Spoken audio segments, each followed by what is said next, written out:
Im zweiten Teil unserer kleinen Serie über Produkttreppen möchte ich dir erzählen, wie du denn eine Produkttreppe erschaffst. Du weißt jetzt, so ein Teil ist nötig, ja. Es ist ganz, ganz wichtig, dass du keine horizontale Produkttreppe hast, sondern eine vertikale. Ich verlinke das Video hier noch einmal. Und im zweiten Schritt, ja, da musst du natürlich auch noch wissen, wie funktioniert das denn, ne? Wie baust du denn so eine Produkttreppe auf? Das ist eigentlich ganz einfach, ne? Wir fangen von hinten nach vorne an. Also die Überlegung, die du hier anstellen musst, ist, was ist dein Ziel? Was soll dein Kunde am Ende wissen oder welche Fähigkeiten soll er erworben haben oder welche Produkte braucht er, um ein gewisses Ziel zu erreichen. Ne? Wir hatten ja mal über die Sims gesprochen, ja, also du kannst auch mit dem ersten einfachen Pack prima auskommen, aber gibt es eben keine Erweiterung. Ne? Also deine Sims werden dann nie an die Uni gehen oder die werden auch nie eine Party feiern, wenn du diese Erweiterungspacks nicht hast. Und das ist natürlich auch schon, ja, ist blöd, ne? Man möchte ja dann eben auch mehr Funktionalität haben, ne? Und so funktioniert das auch bei Online-Kursen. Zum Beispiel, ich bleibe jetzt einmal bei dem Thema, weil man das da sehr schön dran zeigen kann. Aber wie ich dir schon gesagt habe, es funktioniert auch an jedem anderen. Also, wenn wir einmal von außen gucken, ja, wir gehen in die Vogelperspektive und schauen einmal von oben nach unten und überlegen uns, was ist das Ziel? Ja, wie erreichen wir letztendlich das Endziel?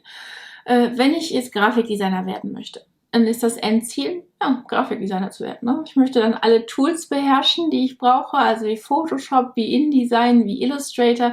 Ich möchte über Farben Bescheid wissen und Typografie. Ich möchte über Formen Bescheid wissen und wissen, wie ich Grafiken für Social Media erstelle. All diese Sachen möchte ich wissen, um zu denken, ja, jetzt bin ich ein fertiger Grafikdesigner. Ne? Und jetzt kann ich mir überlegen, als Firma, die jetzt Online-Kurse zum Thema Grafikdesign erstellen will, ja, wie kann ich diese Produkttreppe aufbauen? Ne? Was erstelle ich erst einmal für ein kleines Produkt, was ich niedrigpreisig verkaufe als Einstiegsprodukt, was wirklich ein Massenprodukt darstellt, ne? Was ganz, ganz viele kaufen und hoffentlich denken, oh super, das gefällt mir richtig gut, ich möchte weiterlernen. Ne? Wie bei den Sims auch, ja. Also das Paket gibt es vielleicht für 20, 30 Euro mittlerweile als Download, noch nicht mal mehr als DVD. Und dann habe ich natürlich den großen Vorteil, dass die anderen, okay, ich möchte mehr, ich möchte weiter, ich möchte das ausweiten, ne? Und kauft sich dann das nächste und nächste Produkt. Und so funktioniert das hier auch. Also erst einmal etwas Kleines geben, womit man aber Erfolge erzielt natürlich. Ja, wir wollen unseren Kunden ja nicht veräppeln, ne? Wir wollen ihm ja wirklich eine Grundlage bieten. Also wenn dein erster Kurs im Thema Grafikdesign jetzt heißen würde Farbtheorie oder Farblehre und du vermittelst deinem Kunden nur alles über Farben, dann kann er das natürlich nicht nur als Grafikdesigner gebrauchen, ne? Das kann er auch als Webdesigner benutzen oder wenn er sich als ja für Farbberatung selbstständig machen will, kann er das ebenfalls benutzen. Deswegen ist das ein Produkt, was für die Masse tauglich ist, ne, was viele Gruppen interessiert und anspricht und wo dann einige vielleicht ja, weiterlernen möchten. Ne? Im fortgeschrittenen Kurs oder im nächsten Teil des Kurses könnten wir dann vielleicht darauf eingehen, ja, was ist Typografie oder sowas. Ne? Typografie ist ja auch ganz wichtig. Wenn man jetzt erste digitale Produkte erstellen möchte, dann möchte man vielleicht Plakate erstellen oder entwerfen. Und dann muss man über die Farben Bescheid wissen. Das ist schon mal das allererste und wichtigste.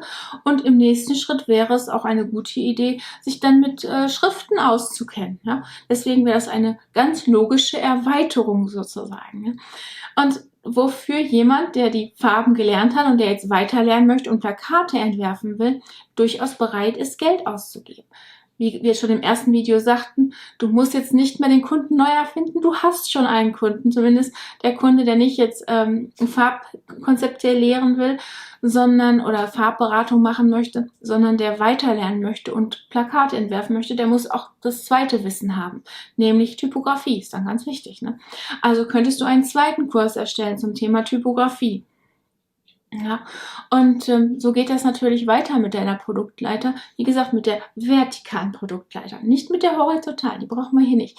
Also die vertikale Produktleiter geht so weiter. Deswegen ist es ganz wichtig, dass du von hinten guckst, wirklich guckst, was ist dein Ziel, was möchtest du am Ende, welche Produkte möchtest du haben. Und ein ganz, ganz wichtiger Tipp noch. Du brauchst nicht 100 Produkte. Du kannst natürlich 100 Produkte haben, hatten wir ja schon drüber gesprochen, ne? Wenn die Dienste nicht 17 Produkte hat oder 17 Kurse, sondern irgendwann 100, ist das auch nicht besonders schlimm. Aber sie sollten alle irgendwie aufeinander aufbauen oder einander erweitern, unterstützen, wie auch immer. Weil dann braucht man seinen Kunden nicht jedes Mal neu erfinden. Ne? Weil dann kann der eine Kunde den Kurs kaufen und sein Wissen mit dem nächsten erweitern und so weiter.